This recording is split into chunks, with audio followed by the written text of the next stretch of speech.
পৰ্বতজোৱাত আকৌ বন বিভাগৰ অভিযানত ভোজন পৰিমাণৰ শালগছৰ কুণ্ঠ জব্দ।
খুৰাঘাট বনাঞ্চলিক কাৰ্যালয় আৰু যৌথ বন পৰিচালনা সমিতিৰ অভিযানত জালাবিৰাৰ খৰিৰমাৰীৰ সৈতে পানীৰ তলত মজুত কৰি ৰখা বৃহৎ পৰিমাণৰ অপৰিণত শালগছৰ কুঁডা জব্দ কৰিবলৈ সক্ষম হয়।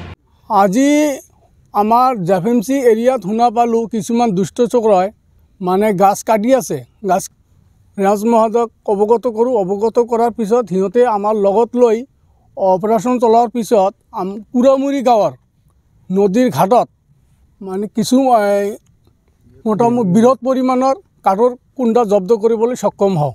উল্লেখ্য যে সুদিত পানী অধিক হোৱাৰ বাবে নিশা বনকৰ্মী অভিযান চলোৱাত অসুবিধাৰ সন্মুখীন হৈছে যদিও পানীৰ তলত আৰু বহুত কাঠৰ কুণ্ডা থকা বুলিও ধাৰণা কৰা হৈছে। আমি খৰাঘাট ৰেঞ্জৰ অধীনত জেফএমচিৰ পৰা গম পালোঁ যে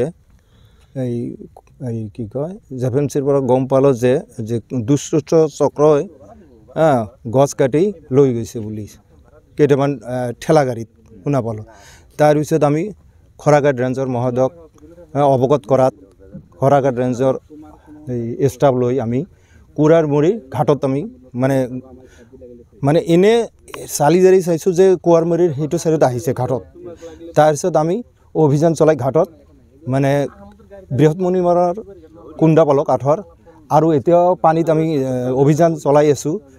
জানিব পৰা মতে বোধহয় আৰু আছে ইয়াত এতিয়াও অভিযান চলাই আছোঁ, পাম বুলি মানে মনত এটা হেৰি আছে আৰু কাঠৰ কুণ্ডা ধাৰণা কৰা হৈছে পাম আৰু মানে আৰু আছে। এইটো আমি অনুমানটো তেনেকুৱা হৈছে নেকি বোধহয় চলি আছে। মোটামুটি এটা দুটালৈ অভিযান চলাম আমি।